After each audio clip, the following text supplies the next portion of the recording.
Bonjour à tous. Donc, moi, je suis surtout spécialiste du Mésolithique, donc la période que je vais vous présenter aujourd'hui. Donc,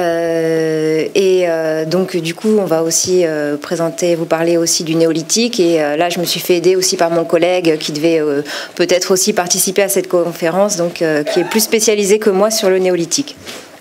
Je vous remercie de m'avoir invité pour cette conférence à vous présenter donc des résultats de fouilles plus ou moins anciennes. On parlera donc des sites de la rue Farman à Paris dans le 15e et du site de Bercy aussi un petit peu vu qu'il a été fouillé assez anciennement et que voilà, les travaux ont été achevés il y a quelques temps et voilà. Donc moi, oui, je suis membre donc de l'Institut national de recherche archéologique préventive. Donc moi, je suis archéologue et j'interviens sur les terrains pour faire des fouilles ou faire des diagnostics avant la construction de travaux. Donc ça peut être la construction d'un immeuble, la construction d'une route, voilà. Au départ, il y a des diagnostics qui sont prescrits par les services de l'État, donc par la DRAC. Et ensuite, on vient voir avec les diagnostics si c'est positif ou négatif. Dans le cas où c'est positif, donc il y a une prescription qui est faite par la DRAC pour donc réaliser une fouille.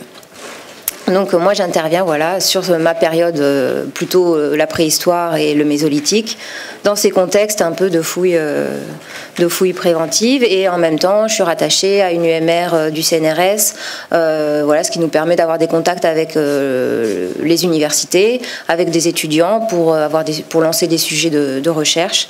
Donc voilà, ça permet d'avoir un peu un pied sur le terrain et un pied encore à l'université. Donc oui, aujourd'hui je vais vous parler surtout de deux périodes, donc le Mésolithique et le Néolithique, parce que effectivement les fouilles récentes réalisées concernent ces deux périodes. Je vous ai fait une petite carte, il n'y a pas grand-chose, hein, vous voyez bien. Donc en rose, c'est le site de la rue Farman à Paris où on a trouvé donc un site important du Mésolithique, et en vert, ce sont les sites du Néolithique qui ont été identifiés sur Paris au cours de fouilles préventives. Donc il y a très peu de données sur la préhistoire en général dans Paris. Il y a des données qui existent aussi qui sont plus anciennes mais qui relèvent en fait de trouvailles quand il y a eu des carrières dans Paris. Donc effectivement il y en avait une qui était plutôt voilà l'exploitation de carrières à Beaugrenelle par exemple à la fin du 19e qui avait permis de trouver des restes de mammouths. Donc il y a des choses comme ça qui sont très anciennes, qui remontent à la construction, voilà, à la rénovation de Paris.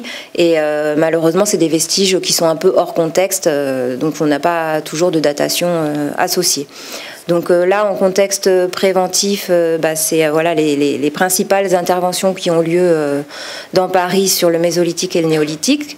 Donc il y a eu des vestiges du Néolithique ancien qui ont été trouvés au Carrousel du Louvre. Donc c'est pareil, c'est des travaux qui remontent à la fin des années 80, début 90, pour la construction donc, du Carrousel. Donc voilà, maintenant on connaît bien cet endroit et on a l'impression qu'il a toujours été là. Ensuite, on a effectivement donc, du Néolithique moyen et du Néolithique final qui ont été trouvés sur le site de Bercy. Et du Néolithique récent qui a été trouvé sur un petit diagnostic sur la rue de Lancry, 63 rue de Lancry, donc vers République. Donc ça, c'est des interventions, effectivement, celle-là, elle remonte aussi aux années 90, un peu en même temps que Bercy. Donc c'est quand même des données qui commencent à être un peu anciennes et depuis c'est vrai qu'à part la fouille de Farman donc sur le site Mésolithique qui remonte à 2008, on n'a pas eu ensuite de nouvelles fouilles sur des périodes aussi anciennes. Donc je vous ai fait deux petites phrases pour effectivement déjà vous préciser, même si je vous l'ai présenté plus en détail tout à l'heure. Voilà, le Mésolithique c'est des chasseurs-cueilleurs nomades et au Néolithique c'est les premiers agriculteurs qui sont sédentaires. Alors, je vais vous présenter d'abord les deux périodes, le contexte un peu des deux périodes, et ensuite je vous présenterai les deux principaux sites que sont le site mésolithique de la rue Farman et ensuite le site de Bercy. Donc comme je suis mésolithicienne, évidemment, je vous parlerai un peu plus du site que j'ai fouillé moi en 2008 dans le 15e parce que c'est ce que je connais un peu mieux. Donc, pour ce qui est donc de la période mésolithique, c'est une période qui n'est pas toujours bien connue. C'est plutôt, on va dire, ça se situe à la fin, à l'extrême fin du Paléolithique supérieur. Et ça se caractérise par le début du réchauffement climatique qui a commencé il y a 10 000 ans. Donc on est actuellement dans ce réchauffement qui est accéléré par l'activité humaine, mais c'est un réchauffement qui a commencé il y a 10 000 ans. Donc le mésolithique, voilà, je vous ai mis la fourchette de date entre 9000 et 5000 avant Jésus-Christ. Donc c'est des chasseurs-cueilleurs nomades qui se déplacent au gré des saisons et qui vivent essentiellement de la chasse et de la cueillette. Donc les sites qu'on va retrouver, nous, en fait, effectivement, on va ne percevoir que ces principales activités que sont la chasse, le traitement du gibier, la fabrication des armes de chasse et le traitement du gibier et des ressources végétales aussi. Donc, ce réchauffement climatique fait que voilà, on va avoir un paysage qui va être en mutation. Donc oui, comme je le précisais dans la petite image qui est juste à côté, on a plusieurs mutations au niveau du paysage, la modification des lignes de rivage, puisque le réchauffement climatique va faire fondre le glacier qui était au nord. Voilà, on avait un grand glacier sur le nord de l'Europe. Donc le glacier va fondre et on va avoir une remontée du niveau de la mer, donc qui va créer la Manche et la mer du Nord et l'isolement de la Grande-Bretagne. Donc ça va être un peu des territoires perdus pour tous les chasseurs-cueilleurs du Paléolithique, du Paléolithique supérieur. Voilà, ça fait quand même beaucoup de territoires en moins qui disparaissent. Donc ça crée des mouvements de population, des mouvements aussi par rapport au gibier. Le paysage change également avec ce réchauffement. Donc on a un développement accru de la forêt, du couvert végétal, avec voilà, l'apparition de forêts, des espèces d'arbres qui vont se développer. Donc ça commence d'abord par le développement du bouleau, du pin, et puis après du noisetier et du chêne. Voilà, on a également l'orme qui peut être aussi utilisé. Donc, en fait, il faut imaginer un paysage qui ressemble assez à notre paysage actuel. Et forcément, le gibier change également. Donc, on va avoir un gibier qui va être adapté à ces environnements, avec une recrudescence donc, du sanglier, du cerf, qui apparaissent déjà à la fin de la dernière glaciation dans des périodes un peu tempérées. L'auroch, le chevreuil et puis les petits animaux à fourrure aussi qui peuvent être exploités. Donc forcément, ils changent un peu leur technique de chasse. On voit un développement accru de la chasse à l'arc pour ces groupes du Mésolithique. L'arc est assez bien adapté à une chasse en forêt, avec un gibier un peu clairsemé, comme le cerf, le sanglier. Ce sont des animaux qui n'ont pas un instinct grégaire, qui ne vivent pas en troupeau, qu'on va retrouver comme ça, un peu disséminés dans la forêt.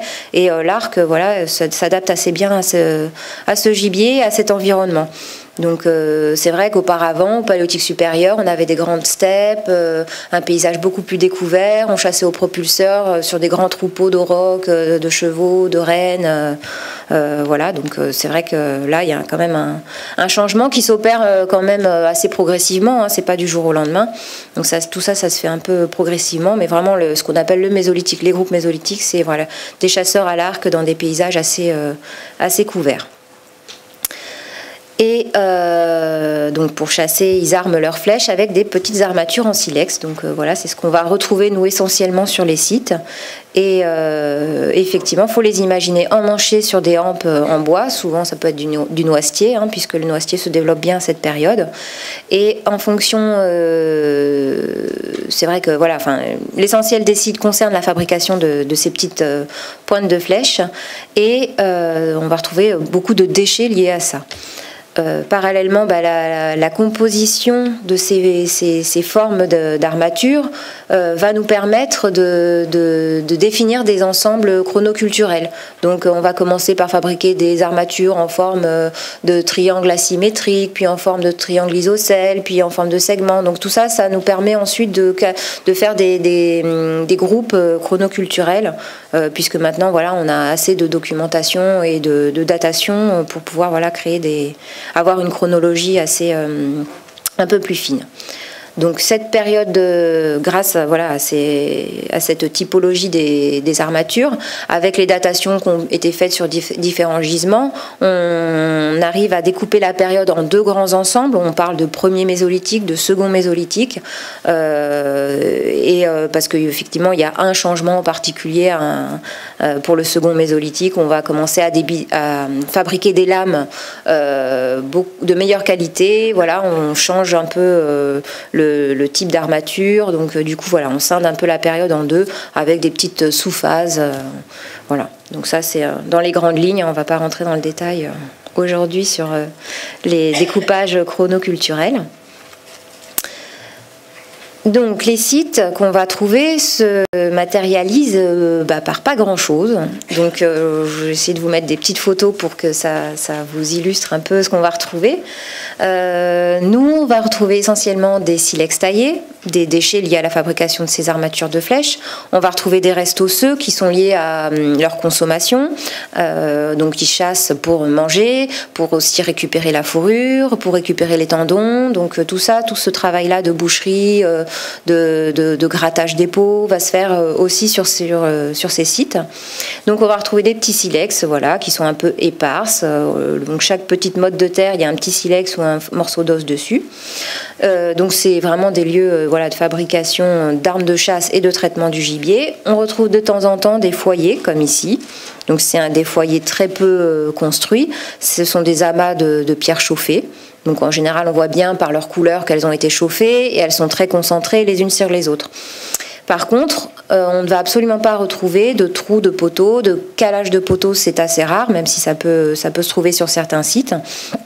Mais il faut imaginer qu'en fait, leurs abris sont des choses assez temporaires, puisqu'ils sont nomades, ils restent pas longtemps sur leur site. Donc c'est peut-être quelques jours, quelques semaines. Donc du coup, c'est des abris très sommaires et qui nécessitent pas une architecture, une construction qui va marquer le sol. Donc c'est vrai que nous, sur ces témoins-là, on va avoir très peu de données. Donc je vous ai mis quelques illustrations, voilà, qu'on peut imaginer, des petites maisons rondes avec des calages de pierre tout autour. Ici c'est en Angleterre, c'est une espèce de hutte qui a été reconstituée avec de la terre, enfin une sorte de tourbe en fait qu'ils ont posée sur les armatures en bois. Voilà. Et dans d'autres cas, on peut avoir effectivement des sites d'abris ou d'abris sous roche ou de grottes. Donc ça existe effectivement dans certaines régions qui le permettent. Donc en Île-de-France, on a quelques abris qui sont connus en forêt de Fontainebleau, où on a retrouvé des vestiges mésolithiques au pied. Mais ça reste pas la majorité des sites.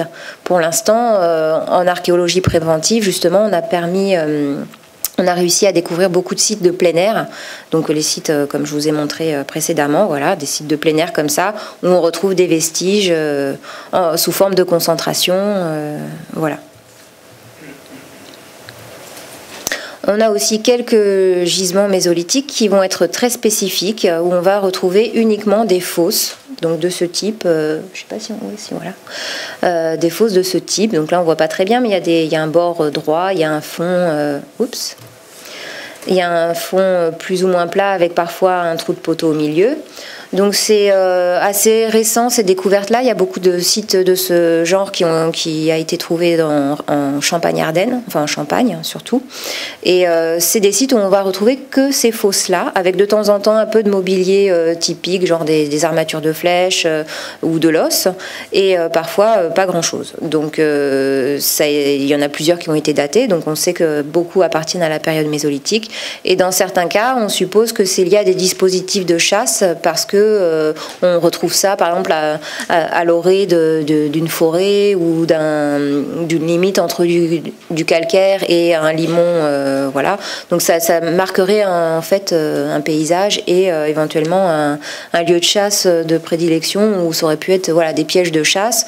Dans certains cas, ça peut être aussi des fosses éventuelles de stockage, mais bon là ça reste encore à prouver un peu mieux. Puisque a priori, comme ils sont nomades, le stockage, ils ne l'utilisent quasiment pas. Puisque pour stocker, il faut quand même pouvoir avoir, comment dire, déjà des des pots. Ils ne fabriquent pas de céramique à cette période-là. Donc il n'y a absolument rien qui permettrait de dire qu'ils pourraient transporter un peu des choses. Et surtout que voilà, si on creuse en général des fosses, c'est effectivement sur un endroit où on ne va pas bouger toutes les semaines. Ou voilà. Donc bon, en général, on ne retrouve jamais de fosses de stockage sur les sites mésolithiques. Donc pour le mésolithique, on a des pratiques funéraires qui sont connues. On retrouve effectivement de temps en temps des sépultures sur les sites. Ce sont souvent des sépultures isolées qui ne sont pas forcément contemporaines des campements qu'on va mettre en évidence sur les sites. Donc c'est encore des travaux un peu en cours. On se pose encore beaucoup de questions sur les pratiques funéraires au Mésolithique. On a souvent des sépultures assises de ce type, voilà, dans des positions très contraintes. Ici aussi, dernièrement, c'est une sépulture qu'on a pu fouiller où effectivement, on a plutôt l'impression que les os sont en désordre, mais on arrive à percevoir des connexions et à quand même émettre l'hypothèse qu'il s'agit d'une sépulture primaire, c'est-à-dire que voilà, la personne a été enterrée assise avec une forte contrainte des membres. Après, il y a effectivement l'évolution dans le sédiment qui joue son rôle et qui déforme aussi pas mal nos structures. Donc des fois, c'est pas toujours très, très lisible. Donc le plus souvent, c'est des sépultures isolées. Sur les sites, on peut aussi retrouver des restes humains comme ça qui sont un peu disséminés, dispersés, un bout de fémur par-ci, une mandibule par-là. C'est des choses qui arrivent, même si on n'arrive pas encore à bien les interpréter. On a quelques nécropoles qui sont connues au Mésolithique, en général en France. Là, cette fois-ci, il y en a peut-être 3 ou 4, c'est très peu. Et quand on dit nécropole, c'est-à-dire qu'on a 3, 4 ou 5 individus, mais pas plus. Donc voilà, et souvent ils ne sont pas forcément contemporains en plus. Donc on va dire que c'est des lieux de convergence, voilà, où on vient enterrer, des lieux qui doivent être connus pour enterrer les morts. Mais voilà, bon. Je crois que ça a été employé ce terme de nécropole, mais que maintenant on en parle un peu moins. Mais bon, ça peut se trouver, voilà. Donc et ça marque plutôt la fin de la période du Mésolithique. C'est quand même pas très très fréquent. Là, c'était pour vous donner une idée, c'est la carte donc, de l'Île-de-France. Voilà, Paris est au milieu. Le numéro 1, c'est le site mésolithique de la rue Farman. C'est pour vous donner une idée des sites et indices de sites qu'on a pu trouver ces dernières années apparentés au Mésolithique. Donc, voilà, les sites fouillés, c'est vraiment les petits ronds rouges. Et le reste, c'est des indices, soit en diagnostic, soit sur des sites d'autres périodes où on suppose qu'il y a eu des occupations mésolithiques. Donc ça reste encore assez faible par rapport à la région et par rapport pour faire des éventuelles interprétations voilà, plus poussées. C'est sûr qu'il nous faut toujours plus de sites, plus de datation, plus de données pour pouvoir mieux comprendre ces groupes du Mésolithique. Alors après, qu'est-ce qui se passe ? C'est donc ce qu'on appelle la révolution néolithique. Voilà. Donc il y a quand même un grand changement sociétal. Voilà. Enfin, c'est vraiment quelque chose de différent qui arrive. Donc il y a effectivement plusieurs endroits où le néolithique apparaît dans différents secteurs du monde. Pour l'instant, le plus ancien qui est reconnu, c'est quand même au Proche-Orient. Et pour ce qui nous concerne directement en France, en tout cas. Oui, c'est effectivement voilà, le Proche-Orient qui voilà, les groupes vont arriver petit à petit sur le nord de la France par différents endroits. Je vous montrerai la carte après en fait. Et donc là, je vous ai mis un tableau qui est très compliqué, mais c'est juste pour vous montrer qu'effectivement, on connaît beaucoup plus de choses sur le néolithique, qu'il y a un découpage beaucoup plus fin, parce que plus de données, plus de chronologie, d'éléments de chronologie, parce que là, cette fois-ci, on a la céramique. Avec la céramique, on va pouvoir dater les différents groupes culturels. ce qu'on n'a pas auparavant. Et c'est vrai qu'il y a des céramiques très, très typiques pour chaque groupe culturel. Donc il y a effectivement 6 grandes phases. Voilà, donc à partir de 5100 dans nos régions, le néolithique apparaît dans le nord de la France, voilà, vers 5100 et il se termine vers 2100 avant Jésus-Christ. Donc on a le néolithique ancien, un néolithique moyen 1, un néolithique moyen 2, un néolithique moyen 3, un néolithique récent et un néolithique final. Donc voilà, on a un découpage beaucoup plus précis avec différentes problématiques plus complexes, hein, évidemment, pour chaque région. Donc effectivement, pour ce qui va nous concerner au niveau de notre région, que ce soit le nord de la France, l'Île-de-France, le bassin parisien, voilà, le néolithique va arriver par différents courants, par l'est, par le sud, et effectivement surtout par le nord-est ici. Pour ce qui nous concerne. Là, c'est effectivement pour vous montrer tous les petits points noirs, c'est quand même des sites connus du néolithique ancien. Donc déjà, on a des données beaucoup plus importantes qu'auparavant pour le mésolithique. Donc ça permet effectivement de mieux cibler les influences culturelles. Et ça, c'est voilà un petit exemple juste sur la basse vallée de la Marne, où effectivement, rien que pour le néolithique ancien, on a quand même beaucoup de petits points de sites et de données qui permettent quand même de bien cerner ces groupes du néolithique ancien. Donc le néolithique, c'est essentiellement donc des groupes sédentaires. Donc on a ils vivent plus ou moins en village avec des maisons effectivement bien construites. Donc là on va commencer à trouver effectivement des éléments de construction, d'architecture. Donc que ce soit des trous de poteaux, des fosses, parfois oui du bois quand ça c'est miraculeusement conservé. Mais il y a voilà des constructions beaucoup plus pérennes, beaucoup plus lourdes et voilà, tout un élément que on n'avait pas auparavant. Donc ils fabriquent la céramique aussi, donc ça donne aussi des informations sur tout ce qui peut être culinaire, domestique. Donc il y a des vases de stockage, des vases alimentaires, des vases après pour je vais pas dire cultuels, mais bon des choses un peu plus qui vont illustrer plus le funéraire par exemple. Donc qui pratiquent l'agriculture, donc voilà ils ont domestiqué les céréales, donc on a tout un outillage aussi, souvent un outillage lourd comme ici cette meule pour travailler tout ce qui est ressources végétales, le blé, faire de la farine, etc. Donc c'est des choses nouvelles qui apparaissent, c'est des éléments supplémentaires au niveau des activités qu'ils vont pratiquer. Et bien sûr, ils pratiquent également l'élevage. Donc ça, ils vont faire de l'élevage. Ils peuvent aussi chasser en parallèle. Hein. On retrouve des espèces de faune sauvage souvent sur les sites néolithiques. Et l'élevage, on arrive souvent quand même à bien déterminer les espèces domestiques, les espèces sauvages en général quand on est sur les sites. Voilà. Donc c'est vraiment des changements assez importants, assez majeurs à cette période-là. Donc je vais vous présenter un petit peu maintenant le site mésolithique donc du 62 rue Henri Farman, donc qui a été mené en 2008 et suite à la construction d'un centre de tri du SICTOM, donc de l'arrondissement du 15e arrondissement.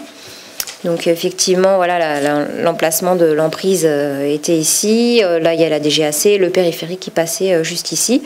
Donc on est vraiment en contexte de fond de vallée, en bord de Seine, à quelques centaines de mètres de la Seine. C'est ce qui a permis de conserver les niveaux archéologiques sous plusieurs épaisseurs de l'immonde débordement. Et comme je ne voulais pas préciser sur la petite carte où je vous ai montré les 4 sites, les 3 sites néolithiques plus celui-ci, où effectivement il se situe pour beaucoup au niveau du fond de vallée de la Seine. Donc c'est vrai que voilà, enfin en tout cas pour Paris, pour la rue Farman et pour Bercy, qui sont les 2 sites majeurs, ces sites ont été conservés parce qu'on est en bord de Seine et qu'il y a eu des limons de débordement qui ont permis une accumulation de sédiments et une bonne conservation des niveaux archéologiques, sinon effectivement ils auraient déjà disparu. Donc voilà pour vous montrer un petit peu le contexte de la fouille. La Seine était un petit peu plus loin, une centaine, 100 ou 200 mètres du site. Là, on avait le boulevard périphérique qui passait au pied de l'emprise. Et là, effectivement, une partie de la stratigraphie avec différents niveaux archéologiques qui ont été reconnus au-dessus du mésolithique déjà. Et après, le niveau mésolithique qui nous concerne, qui lui est voilà, à près de 3 mètres sous le niveau qui était... sous le niveau de décapage, en fait, le niveau de l'époque, en fait. Il y avait aussi pas mal de remblais qui avaient permis aussi de conserver, qui avaient été installés au début du XXe siècle et qui avaient permis aussi du coup de conserver, enfin qui avaient contribué à la bonne conservation aussi des niveaux, puisqu'on rajoutait encore une épaisseur avant de construire, avant d'avoir implanté. À l'époque, il y avait un ancien bâtiment EDF qui avait été détruit, voilà, avec des piliers, enfin il y avait des espèces de piliers métalliques ici, là, voilà, avec des grandes tiges métalliques qui dépassaient, donc voilà. Ça avait quand même permis effectivement de bien conserver le niveau à cet endroit-là qui était déjà quand même construit avant qu'on intervienne.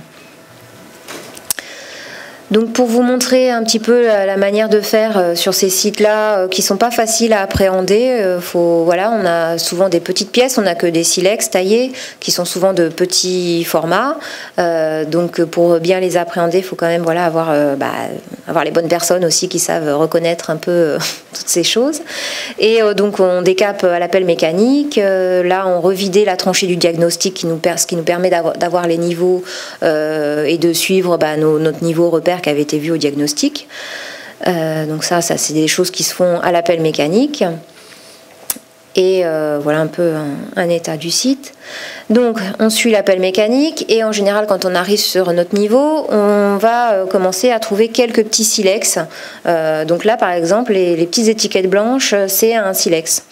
Donc là il y en a très peu. On a fait une passe voilà, à la pelle mécanique, hop, on trouve nos petits silex et après on intervient manuellement en fouillant à la truelle et en pointant les pièces. Et donc là je vous ai mis le petit plan qui correspond à toute la zone qu'on a fouillée sous ces vestiges-là. Et effectivement, il y a quand même plus de 3000 pièces, silex taillé, un peu d'os aussi, qui ont été trouvées une fois qu'on intervient à la main. Donc c'est vraiment, faut avoir un savant dosage entre utiliser la pelle mécanique un peu, mais pas trop, parce que sinon on passe en dessous le niveau, et du coup on peut rater facilement ces objets qui sont souvent en dessous de 10 cm. Voilà, on est plutôt dans l'ordre 5-2 cm. Voilà. Donc là, précédemment, voilà, on avait pu repérer qu'il y avait quand même une petite concentration. Donc on supposait qu'il y avait effectivement une bonne concentration de silex à cet endroit. Sinon, après, on intervient, on fait des petits quadrillages et on sonde à la main sur toute l'emprise, sur tout le terrain, pour circonscrire voilà, d'autres concentrations qu'on n'aurait pas vues à la pelle mécanique parce qu'on s'est arrêté un peu trop haut.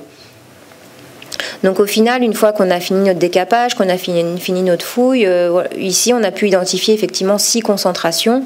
5 on a pu les fouiller à la main, donc suivant de différentes manières. Et il y en a qu'un qu'on a pu voir seulement à la fin et qu'on a traité à la pelle mécanique. Donc là on voit bien qu'on n'a pas du tout le même résultat. Du coup voilà, on a très très peu de pièces à la pelle mécanique, contrairement à ce qu'on peut fouiller à la main. Mais ça fait partie des aléas aussi du préventif quand on est à la fin, voilà, qu'on trouve trop de choses. Après, il faut quand même s'en aller. Donc la fouille manuelle, on laisse souvent les pièces en place, on les relève ensuite en 3 dimensions avec cet engin qui est un tachéomètre qui nous permet en fait d'enregistrer la localisation précise de chaque pièce en X, en Y et en Z. Et ensuite on peut faire des projections de plans en fonction de, on veut tous les outils qui ont servi à gratter des pots, on veut toutes les armatures de flèches et comme ça on peut arriver à déterminer des espaces d'activité. Par exemple, des fois voilà, il arrive qu'on ait des zones où on a tous les grattoirs de réunis, donc du coup on suppose que c'est quand même une zone où ils ont principalement gratté les pots à cet endroit-là. Donc c'est très important pour nous d'enregistrer en 3 dimensions toutes les pièces pour pouvoir ensuite reconstituer le site. En fait, c'est aussi une manière de conserver et d'archiver le site, pouvoir reconstituer ensuite le site tel qu'on l'a fouillé. Donc ça, voilà, c'était les techniques de fouille. On travaille aussi pour les périodes anciennes et effectivement aussi pour le néolithique avec différentes disciplines, on va dire plus environnementales. Donc là, par exemple, on fait souvent des sondages géomorphologiques. Donc ça, c'est pour voir la stratigraphie, les modes de dépôt, la manière dont se sont déposés les sédiments et pouvoir déterminer en fait notre niveau d'occupation. Où est-ce qu'il se situe. Donc si ensuite on est c'est-à-dire que suivant la nature des sédiments, on peut arriver à déterminer les limons de débordement. Donc c'était un endroit plutôt humide. Enfin, à partir du moment où il y a des limons de débordement qui se déposent, c'est que le site est inondé et que du coup on est dans l'eau. Donc du coup on n'a pas pu avoir d'installation humaine. Donc à chaque fois, nos occupations sont prises en sandwich entre différents limons de débordement. Et donc ces études-là stratigraphiques, voilà, permettent quand même de bien cerner, de caler aussi souvent au niveau des datations, surtout quand on arrive en diagnostic sur un site qu'on ne connaît pas. Voilà, on a des fois des niveaux repères et du coup on arrive un peu à se situer en stratigraphie, en chronologie. Donc on travaille toujours en parallèle parce qu'ils nous permettent aussi de déterminer si notre niveau est bien conservé, s'il y a eu, par exemple, quand il y a des petits graviers dans la couche ou des gros cailloux dans la couche et que ces cailloux ont pu matérialiser une phase, par exemple, de ravinement. Donc du coup, on peut se poser la question si le niveau n'a pas été perturbé par ce ravinement. Donc tout ça, c'est des questions que la géomorphologie va nous aider à pouvoir répondre. Dans ces sédiments, on va trouver aussi, on peut trouver donc des charbons des fois. Donc on étudie les charbons de manière à déterminer les espèces d'arbres qui pouvaient entourer le site. Et sur ce site-là, on avait beaucoup de mollusques, donc qui sont des mollusques ou terrestres ou fluviatiles, qui datent de l'époque, donc du coup qui sont bien spécifiques pour chaque niveau, chaque couche stratigraphique.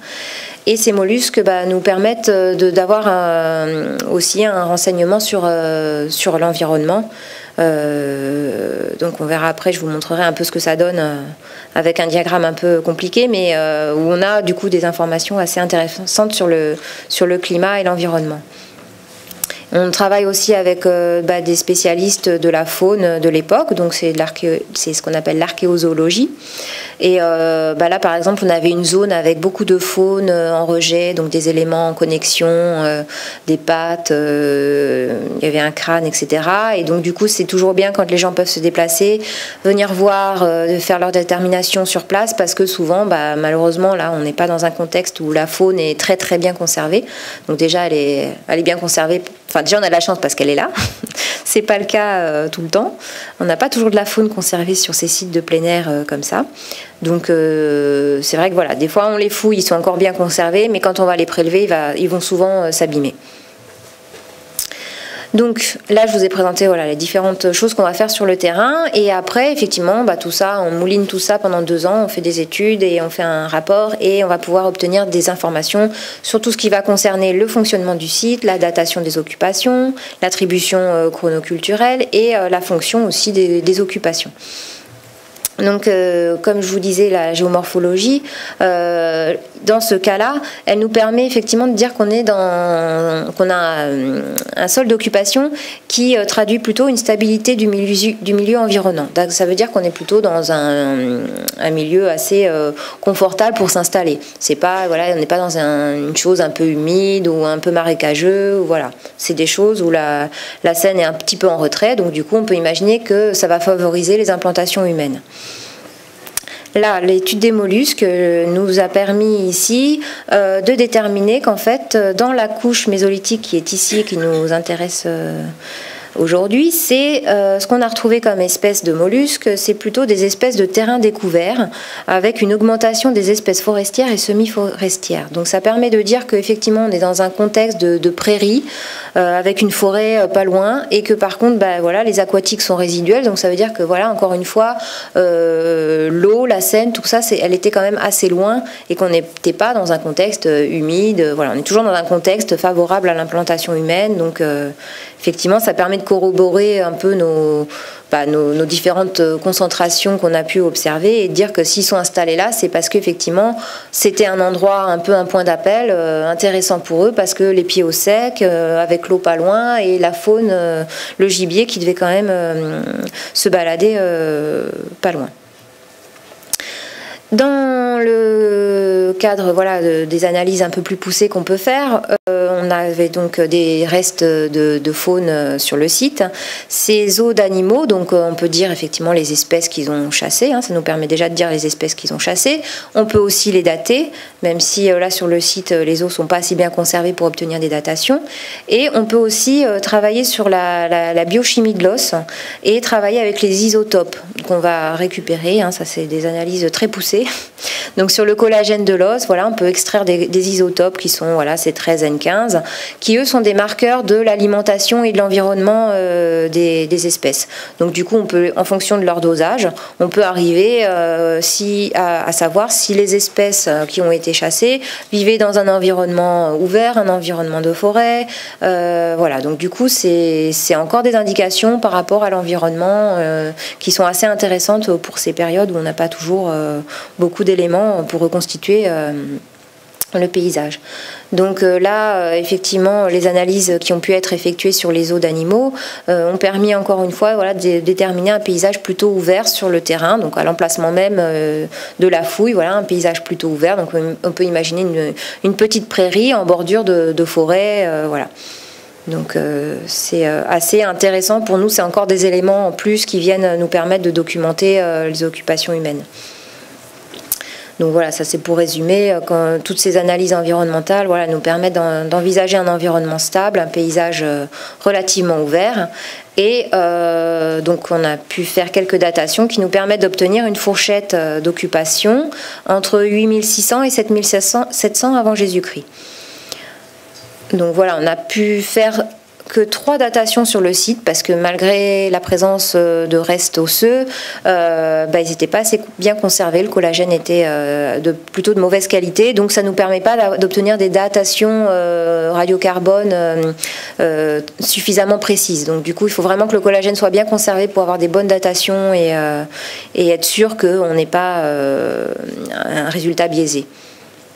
Donc là, on a eu 3 datations qui nous permettent simplement de dater le niveau, la couche archéologique, mais pas les occupations en elles-mêmes, mais ça nous donne au moins une fourchette d'occupation.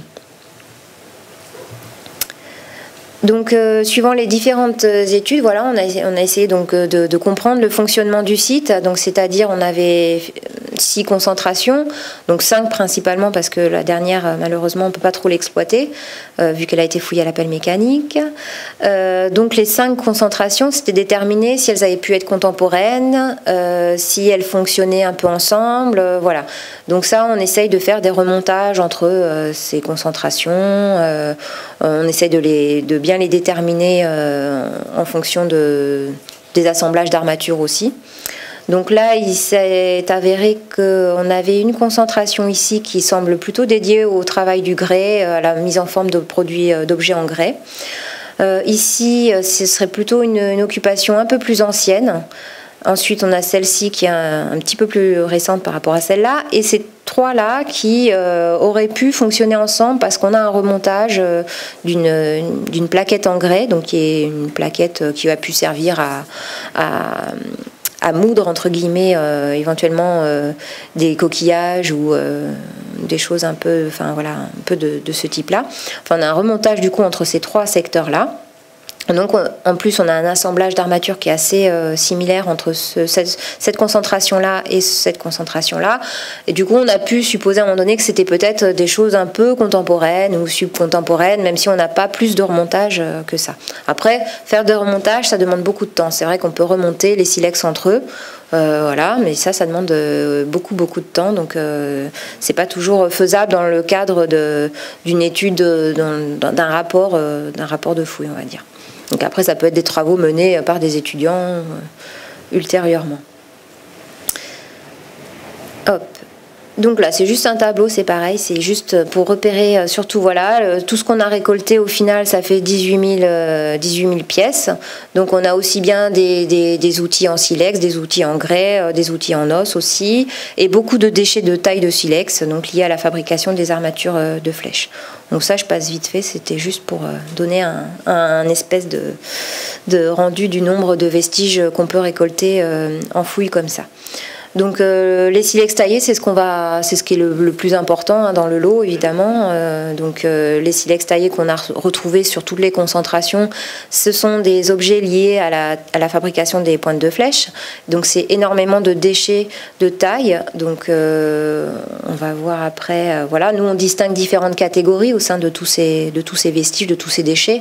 On distingue le nucléus, la lamelle, les éclats, voilà.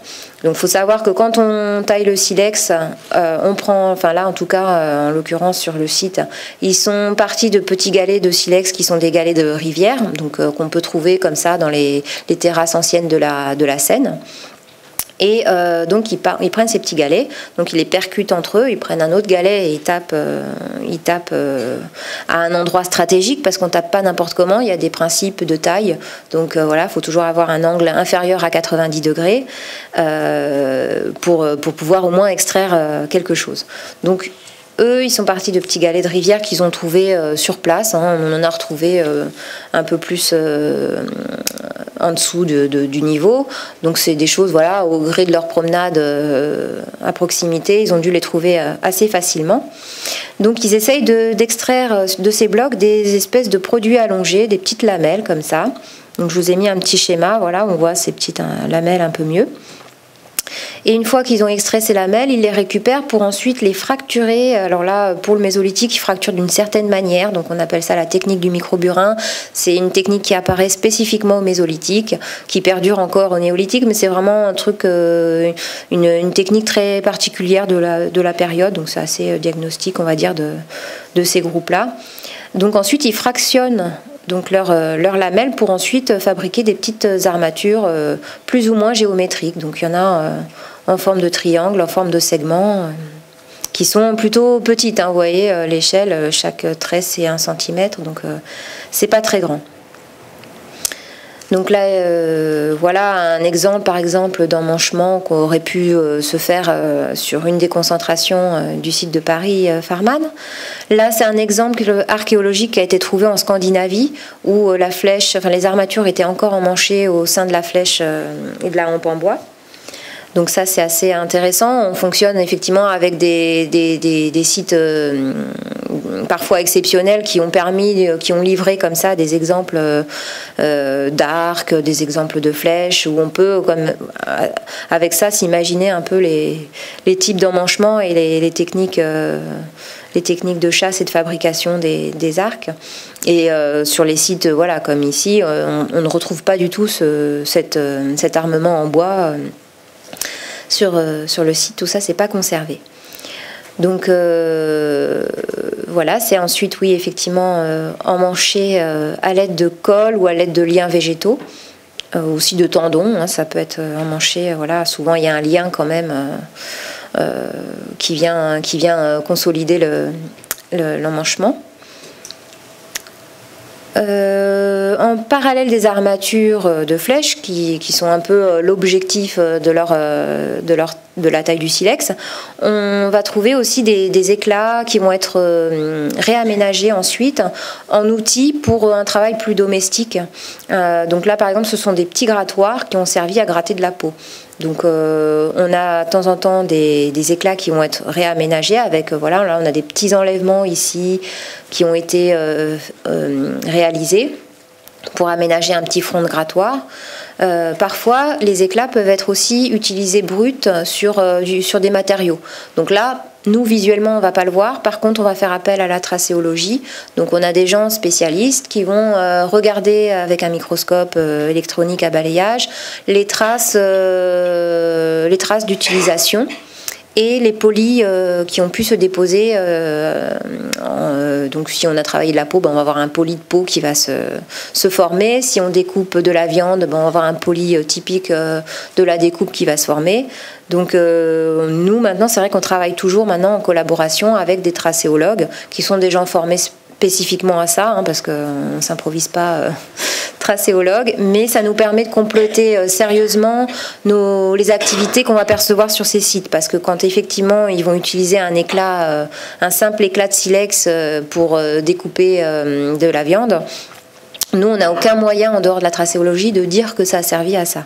Donc c'est vrai que voilà, faut essayer de trouver à chaque fois différentes techniques pour faire parler un peu ces silex, parce que sinon on a l'impression qu'en fait ils passent leur temps à tailler des armatures et à rien faire d'autre, donc alors qu'il y a d'autres activités. Donc, en plus de l'outillage en silex, on a retrouvé sur ce site, ce qui en fait aussi une particularité, beaucoup d'outils en grès. Donc ici, je vous ai montré quelques exemplaires de ces fameuses plaquettes polies.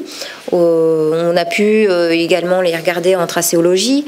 Et d'après les spécialistes tracéologues, ils supposent que ça a été utilisé pour le polissage d'une matière dure minérale. Donc c'est pour ça, ça peut être à la fois du colorant ou du coquillage. On peut faire de la poudre de coquillage, on peut faire du colorant. Donc ça, voilà, c'est bon, c'est pas encore pourquoi exactement, on tâtonne, mais on avance. Et là, effectivement, aussi des grès rainurés ou abraseurs à rainures aussi. Donc la tracéologie a permis de dire que ça a pu servir à du polissage de matières dures d'origine animale. Donc on peut aussi imaginer que ça a pu servir à fabriquer des pointes en os, éventuellement, ou en bois de serre.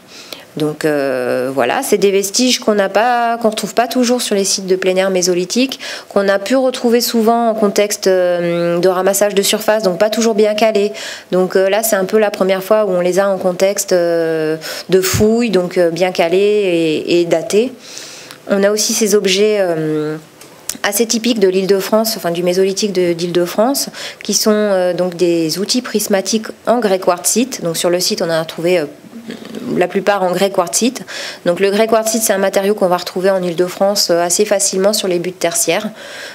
Donc ça montre bien aussi que dans leur parcours de nomadisme, ils fréquentent aussi les buttes tertiaires pour ramasser de la matière première spécifique. Ça rentre dans leur schéma de parcours.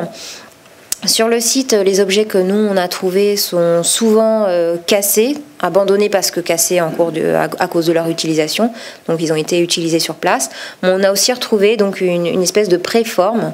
On suppose être une préforme de fabrication de ces outils. Voilà. Et on a eu plusieurs petits éclats de ravivage de ces bords. Donc ça permet de dire qu'au moins les outils ont peut-être été fabriqués, ces outils-là ont peut-être été fabriqués sur place pour certains. Certains ont été ravivés sur place aussi, et d'autres ont été utilisés sur place puisqu'on a pu aussi observer des traces d'utilisation. Donc sur cet objet-là qui a pu être reconstitué, qui était en fait 2 fragments, il était cassé en 2 fragments sur place, donc on a pu les remonter. Et là, ce sont plutôt les arêtes qui auraient servi sur cet objet. Et éventuellement, ça rentrerait peut-être dans le façonnage des armatures pour notamment fragmenter les lamelles de silex. Donc ça, c'est vraiment des travaux en cours. Donc c'est aussi, voilà, vous montrer comment on travaille. On travaille en tâtonnant avec, voilà, on essaye d'expérimenter des choses. Donc là, il y a effectivement quelqu'un qui a travaillé sur ces objets en expérimentation pour voir comment ils avaient pu être utilisés et pour reproduire les mêmes traces que celles qui avaient été observées en tracéologie. Donc la faune qui a été ramassée sur le site, donc on a 1300 restes fauniques. On a surtout du sanglier, le sanglier est très bien représenté, ce qui va parfaitement avec la période qu'on a pu identifier sur le site et la période chronologique identifiée. On a du sanglier associé au renard, au cerf ou au chevreuil. Donc c'est un spectre assez typique de la fourchette chronologique qu'on a pu identifier pour toutes les concentrations. Donc voilà, c'est assez classique. Donc là, on avait une petite zone de rejet de faune avec des éléments en connexion ici. Qui pourrait déterminer l'emplacement d'un traitement partiel de carcasse. C'est-à-dire qu'ils ont pu venir à cet endroit-là, découper au moins la peau et rejeter, par exemple, là c'est plutôt des bas de pattes, donc tout ce qu'on ne va pas utiliser quand on récupère la peau, les pattes, le crâne, voilà, tout ça on le laisse sur place. Et par contre, toutes les parties un peu plus charnues, ils ont très bien pu les emmener pour les consommer ailleurs. Donc ça, c'est des choses qu'on essaye maintenant de déterminer un peu mieux, c'est-à-dire que voilà, qu'est-ce qui reste, qu'est-ce qui part, aussi bien sur la faune que sur les silex. Souvent, on peut imaginer qu'ils fabriquent, oui. Voilà. Donc ensuite, on a trouvé de l'industrie osseuse, donc l'industrie en matière dure animale. Donc ça, c'est un biseau en bois de serre, des pointes en os. Donc leur fonction n'est pas toujours bien déterminée, mais effectivement là on peut imaginer que ça a servi à fendre le bois. Et ces pointes en os, on peut supposer que ça a pu servir à la pêche, même si on n'a retrouvé aucun reste de poisson. Mais ça a pu ne pas se conserver. Donc c'est pas forcément évident à retrouver. Donc dans cette zone de rejet de faune, on a aussi retrouvé cet élément ce reste humain, donc qui était une mandibule, mais trouvé en plusieurs fragments. Donc qui est un adulte et où on observe en fait que les surfaces occlusales des dents sont assez usées. Donc après voilà, il n'y a pas de tartre, il n'y a pas de carie non plus. Donc bon, à cette époque-là, on mangeait sainement évidemment. Et on a aussi dans ce secteur-là un petit fragment de fémur adulte. Malheureusement, on n'a pas pu les dater parce qu'effectivement le collagène n'était pas conservé favorablement. Mais c'est quand même assez bien dans le niveau et par rapport à l'aspect physique de l'os, voilà, ça ressemble quand même assez à ce qu'on a dans ce niveau. Donc pour finir sur ce site-là, voilà, je me suis attardée plus longuement dessus, voilà. Donc on a pu reconstituer qu'effectivement c'était un site réoccupé à plusieurs reprises sur environ 1000 ans, avec des groupes de traditions culturelles parfois différentes, que c'est des sites principalement dédiés donc à la fabrication d'outils, d'armes de chasse et au traitement du gibier. L'espace domestique, donc tout ce qu'on va pouvoir considérer comme l'espace de couchage, de cuisson, on n'en a pas trace sur le site même. Donc on a un foyer, mais on n'a pas d'autres foyers qui pourraient nous permettre de dire bah tiens là ils ont fait, on a une zone de cuisson puis un couchage à proximité. Donc bah ça on n'a pas pu le mettre en évidence sur le site. Donc d'après ce qu'on a pu reconstituer du nombre d'espèces chassées et du nombre de la quantité de silex débité, on suppose que c'est quand même des occupations de courte durée, donc entre quelques jours et quelques semaines.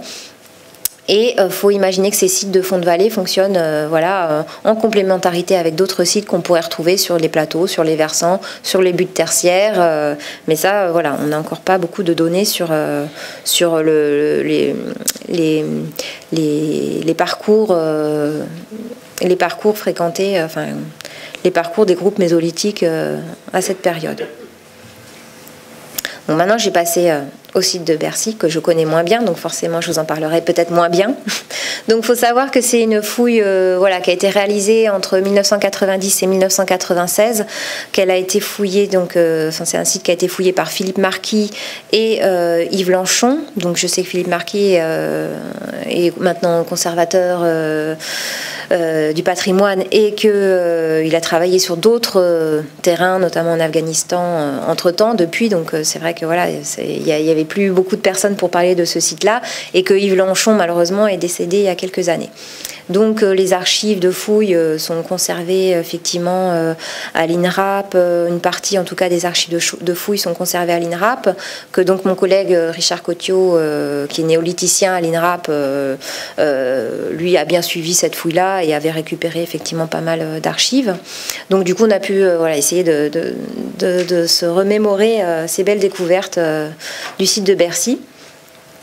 Donc c'est un site qui a été mené donc à l'occasion du réaménagement des entrepôts à vin de Bercy. Donc maintenant à la place on a tout ce qui est Bercy Village, l'UGC Cinécité et une zone de bureaux. Donc sur le plan qui est là, voilà. Donc maintenant on a la rue des Pirogues de Bercy. Donc il y a eu 3 secteurs fouillés. sur différentes années. Le principal secteur dont je vais parler peut-être un peu plus ici, ce sera le secteur qui est quartier sud, parce qu'il y a effectivement différents vestiges qui sont liés à un habitat de berge avec des rejets dans un ancien chenal de la Seine. Donc sur ce site, il y a différentes occupations qui ont été mises en évidence, essentiellement du néolithique moyen, avec différents groupes culturels. Donc je vous ai mis les noms: Cerny, Chasséen, Ressonne-Finale. C'est des gros mots, hein, vous ne les retiendrez pas tous, mais c'est pour vous dire que voilà, il y a une multiplicité des occupations, et également une occupation du néolithique final.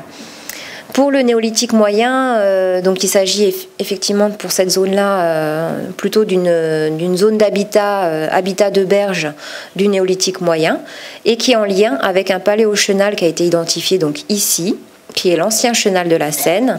Donc c'est très très intéressant parce qu'effectivement le bois a pu être conservé dans tout cet ancien chenal de la Seine, qui à l'époque coulait donc à l'est, et non là où elle est actuellement. Donc, ce qui fait effectivement un peu sourire, c'est que en fait, le site de Bercy se situe en fait en rive gauche de l'ancienne Seine, même s'il est actuellement en rive droite. Donc, c'est un petit côté amusant. Et donc ce site est exceptionnel par ce paléochenal qui a permis la conservation d'objets en bois, de nombreux objets en bois, et la très bonne conservation d'objets en os. Donc on a toute une zone en fait qui correspond à une zone de dépotoir de céramique, d'os, et effectivement les fameuses pirogues qui ont été retrouvées dans ce chenal. Donc il faut aussi savoir que le site se situe en fait en dessous de la nappe phréatique, donc ça a donné des conditions d'intervention très difficiles, avec des parois moulées donc sur les bords de la fouille, puisque effectivement fallait pomper systématiquement, toute la journée. Donc du coup, c'est des conditions d'intervention qui ne sont pas toujours les plus faciles aussi, mais pour tout ce qui est... c'est ce qui permet aussi d'avoir conservé le site, c'est l'eau, donc voilà, on est obligé d'intervenir dans ces conditions-là. Donc en plus, c'est quand même dans les années 90, c'est le début de l'archéologie préventive. Ils n'étaient certainement pas aussi gâtés que nous maintenant au niveau des conditions d'intervention. Donc voilà, c'est des fouilles qui n'étaient pas évidentes à mener. Donc, voilà, je voulais un peu expliquer, là on voit peut-être un peu mieux, donc le paléochenal, la partie sur la berge qui comporte en fait, ah oui, ça c'était pour vous montrer qu'effectivement le paléochenal, donc suivant différents travaux et sondages du BRGM, on peut arriver à reconstituer en fait les anciens bras de la Seine. Donc on a leur passage supposé. Donc c'est vrai que nous, quand on intervient par exemple pour faire des diagnostics, on peut regarder ces cartes-là et se dire bah tiens, là on peut avoir un ancien chenal de la Seine. Donc sur ce petit habitat de berge qui a pu être reconstitué, effectivement il y a 3 bâtiments principaux qui ont pu être identifiés, donc pour le néolithique moyen 2. Voilà. Et donc en rejet dans le paléochenal, on a toute une zone de dépotoir et donc une pirogue et ce qu'ils ont pu identifier comme un ponton. Donc là, c'est un des bâtiments qui a, voilà, ils ont fait une reconstitution, comment dire, ça c'est voilà, c'est des hypothèses de reconstitution de bâtiments. Là, vous avez effectivement des vestiges en bois qui permettent, voilà, qui sont des éléments d'architecture. Donc voilà, on voit bien qu'ici il y avait certainement une autre poutre qui venait s'imbriquer dans ce trou-là. Donc c'est quand même des vestiges qu'on n'a quasiment jamais, aussi bien conservés en bois. C'est des choses assez impressionnantes. Donc là, je vous ai remis la pirogue, une des pirogues de Bercy. Donc il y en a une qui est visible encore au musée Carnavalet actuellement, et donc un arc en if qui avait été également trouvé dans le chenal. Donc voilà aussi une infime partie de ce qui a pu être trouvé comme outils en os et bois de serre. Donc il y a différents types d'objets, des objets perforants, des ciseaux, des omoplates travaillées, alors qui sont soit des haches, des pelles, des spatules, c'est une terminologie spécifique, des lissoirs, des hameçons, des pointes, des gaines. Donc on a ces mandibules de sanglier aussi qui sont percées. Donc ça, c'est des éléments qui intriguent forcément, c'est pas à quoi ça a pu servir. De la céramique très bien conservée puisqu'on a des vases entiers et décorés. Donc voilà, pour le néolithique moyen, là il y a des décors très, très intéressants. Et aussi ces petites statuettes anthropomorphes en terre cuite. Donc là sur celle-ci, on voit effectivement les mains gravées. Voilà, statuettes plutôt féminines. Donc il y a effectivement un potentiel énorme de ce site encore à étudier. Hein. Donc il y avait effectivement des études qui avaient été faites dans le cadre d'un rapport de fouilles, mais vu la quantité de choses qui ont été trouvées, c'est vrai qu'il y a un potentiel énorme sur ce site-là, qui est quand même un site exceptionnel par rapport au contexte, voilà, en milieu humide comme ça, et à tous les objets en bois et en os qu'il a pu receler. Donc voilà, du coup, j'étais vraiment pas très, comment dire, équilibrée. Et voilà. Oui, bah, de toute façon, là, j'ai un peu la conclusion. Donc, voilà, je vous montre un peu ce que sont devenus les sites à l'heure actuelle. Hein. Donc, là, c'est le centre de tri du SICTOM, là où on a fouillé. Là, c'est l'UJC Cinécité à Bercy.